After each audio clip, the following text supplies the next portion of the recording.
ಎಲ್ಲ ವೀಕ್ಷಕರಿಗೆ ನಮಸ್ಕಾರ. ಈಗ ಬೆಳಗಾವಿ ಜಿಲ್ಲೆಯಲ್ಲಿ ಸಹಕಾರಿ ರಂಗದಲ್ಲಿ ಒಂದು ಹೊಸ ಕ್ರಾಂತಿಯನ್ನೇ ನಡೀತಾ ಇದೆ.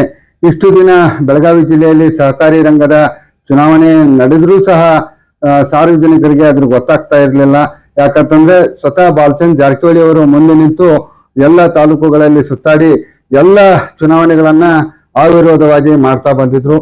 ಅದರಲ್ಲೂ ವಿಶೇಷವಾಗಿ DCC ಬ್ಯಾಂಕ್ ಇರ್ಬೋದು, ಮತ್ತಿತರ ಸಹಕಾರಿ ಸಂಘಗಳಿರ್ಬೋದು, ಏನೋ ವೈಮನಸ್ಸುಗಳಿದ್ರೆ ಅಲ್ಲಿ ಜನ ಬಂದು ಬಾಲಚಂದ್ರ ಜಾರಕಿಹೊಳಿ ಅವರ ಹತ್ರ ಕುತ್ಕೊಂಡು ಸಮಾಲೋಚನೆ ಮಾಡಿ ಎಲ್ಲ ಸಮಸ್ಯೆಗಳನ್ನ ಬಗೆಹರಿಸಿಕೊಂಡು ಆದಷ್ಟು ಅವಿರೋಧವಾದಂತಹ ಚುನಾವಣೆಗಳನ್ನ ಮಾಡ್ತಾ ಬಂದಿದ್ರು. ಈಗ ನಮ್ ಜೊತೆ ಮಾತಾಡ್ಲಿಕ್ಕೆ ಸ್ವತಃ ಮಾಜಿ ಸಚಿವರಾಗಿರುವಂತಹ ಬಾಲಚಂದ್ರ ಜಾರಕಿಹೊಳಿ ಅವರು ಈಗ ನಮ್ ಜೊತೆಗಿದ್ದಾರೆ. ಸರ್, ಈಗ ಬೆಳಗಾವಿ ಜಿಲ್ಲೆಯಲ್ಲಿ ಈ ಹಿಂದೆಯೂ ತಾವು ಬಹಳಷ್ಟು ಸಹಕಾರಿ ರಂಗದ ಚುನಾವಣೆಗಳನ್ನು ಮಾಡಿದ್ರಿ. ಅದು ಯಾಕೋ ಈ ಬಾರಿ ಬಹಳಷ್ಟು ಕಡೆ ಅದು DCC ಬ್ಯಾಂಕ್ ಚುನಾವಣೆ ಆಗಿರ್ಬೋದು ಅಥವಾ ವಿದ್ಯುತ್ ಸಹಕಾರಿ ಸಂಘದ ಚುನಾವಣೆ ಆಗಿರ್ಬೋದು, ಯಾಕೆ ಈ ಸಲ ಅಷ್ಟೊಂದು ಸಮಸ್ಯೆಗಳಾಗ್ತಾ ಇದಾವೆ? ಎಲ್ಲರಿಗೂ ನಮಸ್ಕಾರ. ಸೊ ಈಗ ತಾವು ಹೇಳಿದಂಗ ಬೆಳಗಾವಿ ಜಿಲ್ಲೆಯಲ್ಲಿ ಪ್ರತಿ ಸಲ ಸಹಕಾರ ಚುನಾವಣೆ ರಾಜಕೀಯ ಹೊರತುಪಡಿಸಿ ನಾವು ಚುನಾವಣೆ ಮಾಡ್ತಿದ್ದೀವಿ.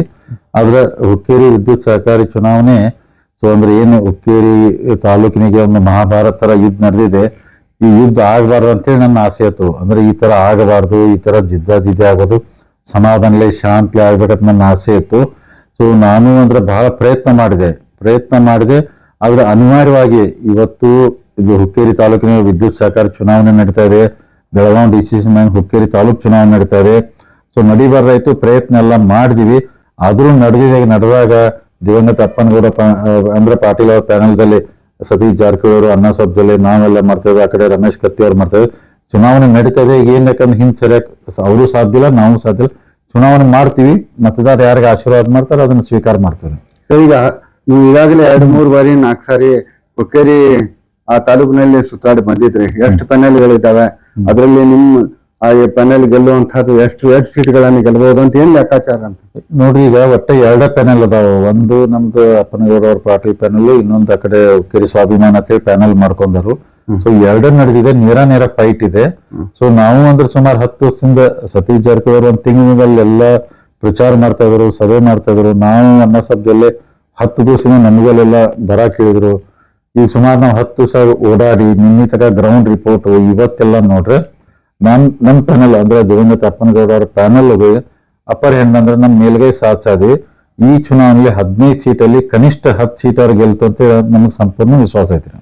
ಈಗ ತಾವು ನೋಡಿರ್ಬೋದು, ಈಗ ರಮೇಶ್ ಕತ್ತಿ ಅವರು ವಿಶೇಷವಾಗಿ ಬಹಳ ಟೀಕೆ ಟಿಪ್ಪಣಿಗಳು ರಾಜಕೀಯ ರಂಗದಲ್ಲಿ ನಡೀತಾವೆ.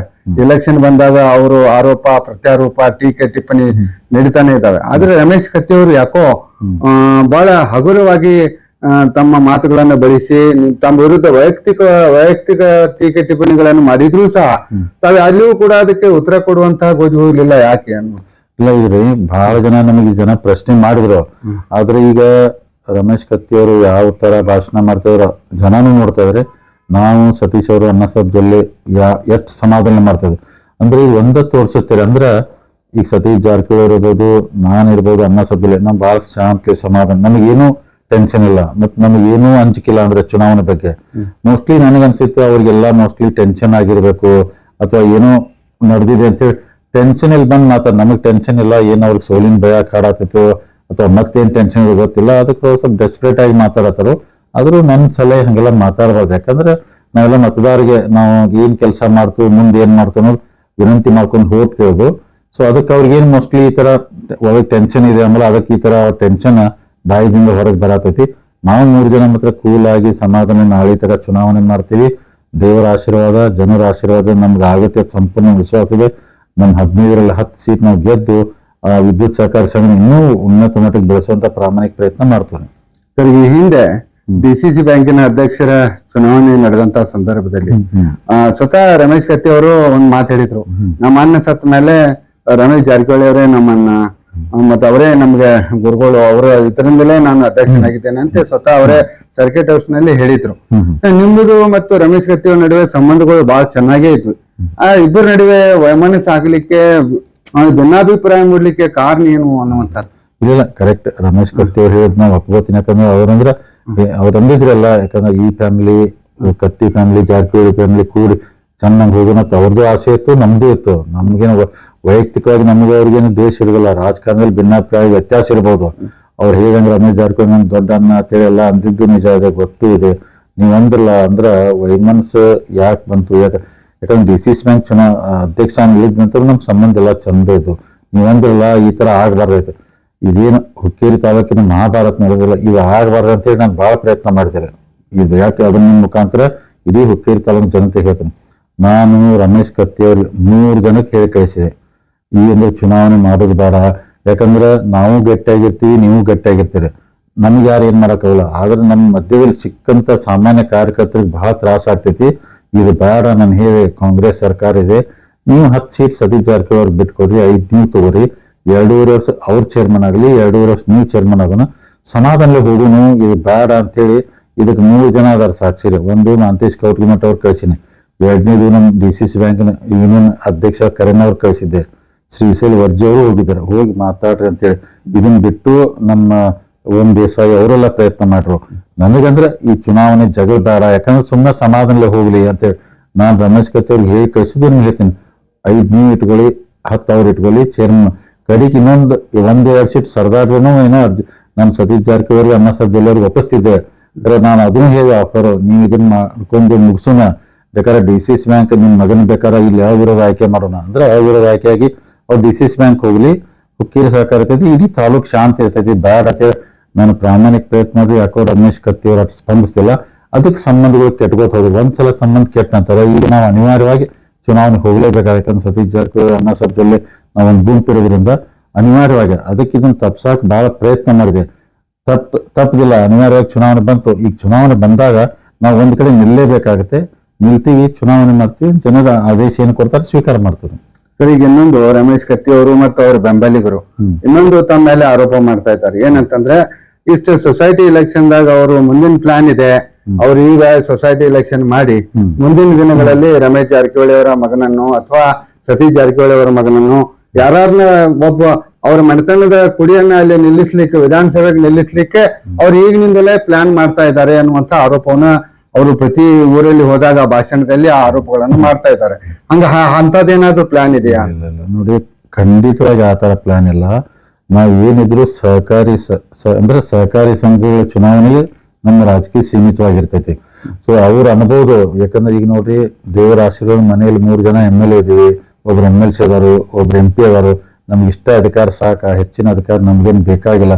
ನಾವು ಹುಕ್ಕೇರಿ ತಾಲೂಕು ಹೋಗಿ ನಮ್ಮವ್ರನ್ನ MLA ಮಾಡುವಂತ ನಮಗೇನಂತ ಪರಿಸ್ಥಿತಿ ನಿಮಗೆಲ್ಲ ಬರುದು ಬೇಡ. ನಮಗೆ ಯಾಕೆ ನೋಡಿ, ಯಾಕಂದ್ರೆ ಅಲ್ಲಿ ಯಾರು ಈಗ ನೋಡ್ರಿ, ಅಲ್ಲಿ BJP MLA ನಿಖಿಲ್ ಕತ್ತಿ ಅವ್ರದಾರ, ನಾವು ಅವ್ರ ವಿರುದ್ಧ ಯಾಕೆ ಮಾಡಕ್ ಹೋಗ್ತಾವ? ಅವರು BJP ಅವರು, ನಾವು BJP ಅವರು. ಅದಕ್ಕೆ ಹುಕ್ಕಿ ಏನು ಸುದ್ದಿ ಸುಳ್ಳು ಸುದ್ದಿ, ನಾವು ಯಾರು ಅಂತ ತಲೆಯಲ್ಲ. ಸಹಕಾರಿ ಇದು ಹೀರಾ ಸಕ್ಕರೆ ಕಾರ್ಖಾನೆ ಇರ್ಬೋದು, ವಿದ್ಯುತ್ ಸಹಕಾರಿ ಸಂಘ ಇರ್ಬೋದು, ಈ ಚುನಾವಣೆ ನಾವು ಭಾಗವಹಿಸ್ತೀವಿ. ನಮ್ ಜೊತೆ ಜನ ಏನ್ ಬೆನ್ ಹತ್ತಿರ್ತಾರೋ ಅವ್ರನ್ನ ರಕ್ಷಣೆ ಮಾಡುವಂತ ಕೆಲಸ ನಾವು ಮಾಡ್ತೀವಿ. ಹುಕ್ಕೇರಿ ತಾಲೂಕಲ್ಲಿ MLA ನಿಲ್ಬೇಕು ಮಾಡೋ ಕನಿಷ್ಠ ನಿಲ್ ಯೋಚನೆ ಇಲ್ಲ, ಅಂತ ವಿಚಾರನ ಮಾಡಿದಿಲ್ಲ, ಅಂತದ್ ಏನೂ ಇಲ್ಲ ರೀ, ಇದು ಸುಳ್ಳಿದು. ಹಂಗಾರೆ ರಮೇಶ್ ಕತ್ತಿ ಅವರು ಯಾಕೋ ಸ್ವಲ್ಪ ವೈಮನಸ್ ಇದ್ದಂಗೆ ಕಾಣ್ತದೆ, ಸಿಟ್ ಆದಂಗೆ ಕಾಣ್ತದೆ. ನಿಖಿಲ್ ಕತ್ತಿ ಅವರು ಹೆಂಗೆ ತಮ್ಮ ಜೋಡಿ ಸಂಬಂಧ? ನೋಡ್ರಿ, ನಿಖಿಲ್ ಕತ್ತಿ ಅಂದ್ರೆ ಅವ್ರ ಬಗ್ಗೆ ನಂಗೆ ಅಪಾರವಾದ ಗೌರವ ಐತಿ, ಒಳ್ಳೆ ಮನುಷ್ಯ. ನನ್ನ ತಮ್ಮನ ಸಮಾನದಲ್ಲಿ ನಿಖಿಲ್ ಕತ್ತಿ ಅದಾರು. ನಿಖಿಲ್ ಕತ್ತಿ ಒಳ್ಳೆ ಮನುಷ್ಯ, ನಾವು ಯಾರು ಕೆಟ್ಟ ಮಾಡವಲ್ಲ, ಏನ್ ಮಾಡಿ ತನ್ನ ಪಾಟಿ ಕೇಳ್ತಾರೋ. ಸೊ ನಿಖಿಲ್ ಕತ್ತಿ ಬಗ್ಗೆ ನಮ್ಗೆ 2ನೇ ಮಾತಲ್ಲ, ಅವ್ರ ಬಗ್ಗೆ ನಮ್ಗೆ ಗೌರವ ಐತಿ. ಅವ್ರಿಗೆ ನಿಖಿಲ್ ಕತ್ತಿ ಒಳ್ಳೇದಾಗತ್ತೆ ಬಯಸ್ತೀನಿ. ಸೊ ಒಳ್ಳೆಯವ್ರದಾರು, ಇನ್ನೂ ಒಳ್ಳೆ ಕೆಲಸ ಮಾಡ್ಕೊಂಡು ಹೋಗ್ಲತ್ ನಾನು ಹಾರೈಸ್ತೀನಿ ರೀ. ಸರ್, ಈಗ ವಿದ್ಯುತ್ ಸಹಕಾರಿ ಸಂಘ ಇರೋದು ಇಡೀ ರಾಷ್ಟ್ರದಲ್ಲಿ ಒಂದೇ ಒಂದು. ಇಷ್ಟು ದಿನ ಅದು ಬೆಳಕಿಗೂ ಕೂಡ ಬಂದಿರ್ಲಿಲ್ಲ. ಈ ಸಲ ಚುನಾವಣೆ ನಡೀತಾ ಇದೆ ಅನ್ನೋ ಕಾರಣಕ್ಕೆ ಅದು ಎಲ್ಲರಿಗೂ ಗೊತ್ತಾಗ್ತಾ ಇದೆ. ಈ ರೀತಿಯ ಒಂದು ವಿದ್ಯುತ್ ಸಂಘ, ಸಹಕಾರಿ ಸಂಘ ಇರೋದು ಇಡೀ ರಾಷ್ಟ್ರದಲ್ಲಿ ಒಂದೇ ಒಂದು, ಅದು ಹುಕ್ಕೇರಿಯಲ್ಲಿ ಇರೋದು. ಈಗ ತಮ್ಮ ಅಧಿಕಾರ ಇಲ್ಲಿಗೆ ಬಂದ್ರೆ ತಾವು ಏನೇನ್ ಮಾಡ್ಬೇಕಂತ ಹೇಳಿ ಪ್ಲಾನ್ ಗಳನ್ನ ಮಾಡ್ತಾರೆ? ಖಂಡಿತ, ಯಾಕಂದ್ರೆ ಹುಕ್ಕೇರಿ ತಾಲೂಕಿನ ಹುಕ್ಕೇರಿ ಕ್ಷೇತ್ರ ಇರ್ಬೋದು, ಎಂಕಡಮಂಡಿ ಕ್ಷೇತ್ರದ ಜನ ನಿರಂತರ ಜ್ಯೋತಿಗೋಸ್ಕರ ಬಹಳ ಬಯಸ್ತಾ ಇದಾರೆ. ಅಂದ್ರೆ ಅದು ಆಗ್ಬೇಕು ಎಲ್ಲಾ ಕಡೆ ಅಂತೇಳಿ. ಮೊದಲನೇ ಪ್ರಯಾರಿಟಿ ದೇವರ ಆಶೀರ್ವಾದ, ಜನರ ಆಶೀರ್ವಾದ. ನಾಳೆ ನಮ್ಮ ಪ್ಯಾನಲ್ ಗೆದ್ದು ಬಂದ ನಂತರ ನಾವು ನಿರಂತರ ಜ್ಯೋತಿ ಮಾಡಬೇಕು.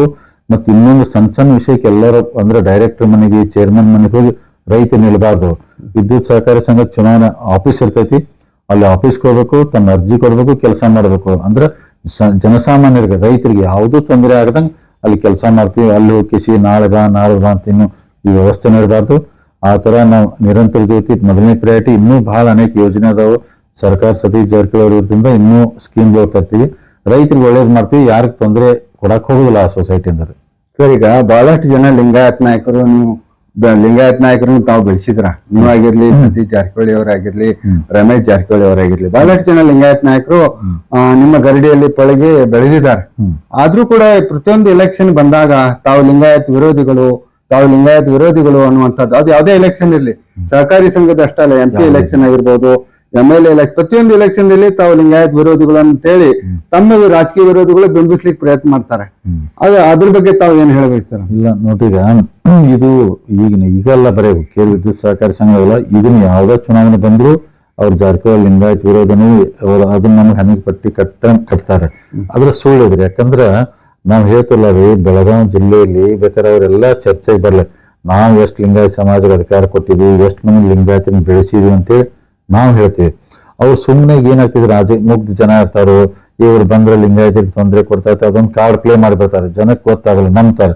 ಇವರೆಲ್ಲ ಲಿಂಗಾಯತ ಸಮಾಜ ಹೆಸರು ಹೇಳ್ಕೊಂಡು ಇವರೆಲ್ಲ ಅಧಿಕಾರ ಅನುಭವಿಸ್ತಾರ್ರಿ, ಸಮಾಜಕ್ಕೆ ಏನೂ ಮಾಡುದಿಲ್ಲ, ಜನಕ್ಕೆ ಏನೂ ಮಾಡುದಿಲ್ಲ. ಅದಕ್ಕೆ ದಯಮಾಡಿ ಮಹಾಜನತೆ ಇನ್ನಾರು ನಾವು ಯಾವತ್ತೂ ಲಿಂಗಾಯತ ವಿರೋಧಿಲ್ಲ, ಮತ್ತೆ ಯಾವ ಸಮಾಜ ವಿರೋಧಿಗಳು ನಾವು ಎಲ್ಲರನ್ನು ಕರ್ಕೊಂಡು ಹೋಗಿ ಎಲ್ಲರೂ ಒಂದಾಗಿ ಒಕ್ಕಟ್ಟಾಗಿ ಚೆನ್ನಾಗಿ ಇರ್ಬೇಕಂತ ಬಯಸೋರು.